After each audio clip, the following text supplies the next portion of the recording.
यहीं से भगवान श्री कृष्ण को वासुदेव जी टोकरे में रख के उस पार गोकुल लेके गए हैं। यही मामा कंस रहते थे और यहीं से मामा जी का राज चलता था भैया जी। ब्रिज 84 कोस में और 4 गांव निज धाम, वृंदावन और मधुपुरी 100 बरसा नौनंद गाँव। देखो अभी हम मथुरा के यमुना मैया विश्राम घाट पर हैं और जैसे अब हम चल रहे हैं गोकुल की ओर। सामने जैसे देख रहे हैं पूरा हरा भरा जंगल है।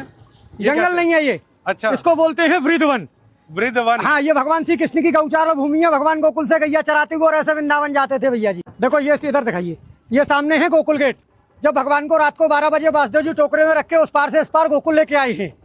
इत मथुरा इत गोकुल नगरी, बीच बहते हैं यमुना गहरी, तो भगवान को यहीं से लेके आए। तो भैया जिस तरीके से मथुरा आज से मतलब 100 साल पहले रहा हुआ, आज भी वैसे नहीं, 100 साल नहीं।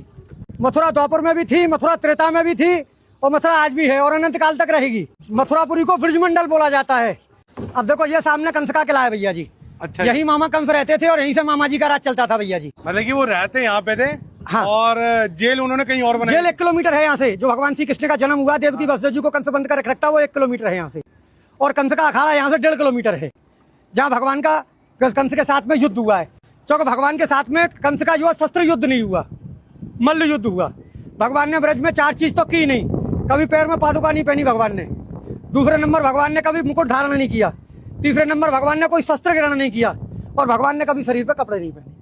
भगवान कृष्ण ने? हाँ, भगवान यशोदा मैया ने काली कमरिया दी थी, भगवान उसी को ओढ़ के रहते। और जैसे पीछे देखना, इनके बारे में बताइए क्या? देखो ये रानी घाट है जहाँ कंस की रानी स्नान करती थी भैया जी। अच्छा, कंस की हाँ, रानी। उसके बराबर में ये वासुदेव घाट है। ऊपर सामने वासुदेव गेट है। यहीं से भगवान श्री कृष्ण को वासुदेव जी टोकरे में रख के उस पार गोकुल लेके गए हैं। अच्छा, सामने मैंने अब आपको बताया गोकुल गेट जी। ये सामने भैया जी स्वामी घाट है।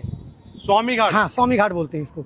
ये इधर संत घाट है भैया जी। अभी जैसे ये आपने मुझे बताया था कि किला था ये कंस का, तो इस किले में जाने दिया जाता था? नहीं, उसमें एंट्री नहीं मिलेगी। ऐसा है, पूर्वजों के जमाने से ये बताते हैं कि इसमें कुछ शोध करता गए थे जो कभी वापस नहीं आए, इसलिए सरकार ने उसको बैन कर दिया। मथुरापुरी में सबसे बड़ा पर्व बहन भाई का होता है। कार्तिक महीना में भाई दूज के दिन जो भाई बहन मथुरापुरी में हाथ पकड़ के स्नान करते हैं वो कभी यमलोक में नहीं जाते। ऐसा वरदान धर्मराज ने यमुना मैया को दिया है। अच्छा, हाँ जी। तो सीधा स्वर्ग की प्राप्ति होती है उन्हें? हाँ जी, बैकुंठ। और जैसे देखने में पुराना काशी जैसा लगता है। हाँ जी। जैसे बनारस भी गया हूँ। हाँ जी। तो मुझे देखने में ऐसा लग रहा है। तो बनारस से कुछ? अब देखो ये गुदरिया घाट है भैया जी। कौन ये सा घाट है? द्वारकानाथ घाट है। सामने ये द्वारकाधीश की हवेली है। अच्छा, हाँ जी। तो जैसे मैं पूछूं कि बनारस के जैसा लगता है, बनारस की कुछ मान्यता है यहाँ पे? नहीं, बनारस की तो जितने भी तीर्थ हैं 4 महीने सब ब्रज में निवास करते हैं भैया जी। सावन भादों क्वार कार्तिक। जैसे लोग कहते हैं देव सो गए, तो देवता कभी सोते नहीं भैया जी। उनकी सबकी ड्यूटी ब्रज में लगती है। जब नंद बाबा 80 बरस के हो गए तो नंद बाबा ने कहा कि लाला मेरी हार्दिक इच्छा है कि मैं 4 धाम की यात्रा करूं। तो भगवान ने कहा कि अब दादा अब बड़े बूढ़े हो गए, पहाड़ों पे जाएंगे, गिर पड़ेंगे, इसलिए सब तीर्थों को मैं ब्रज में ही बुला लेता हूँ। तो यहाँ आपको केदारनाथ, बद्रीनाथ, गंगोत्री, यमुनोत्री सब मिलेंगे पूरे ब्रज में। तो मतलब कि अगर कोई 4 धाम की यात्रा करने में असमर्थ है, नहीं तो ब्रज की 4 धाम कर सकता है और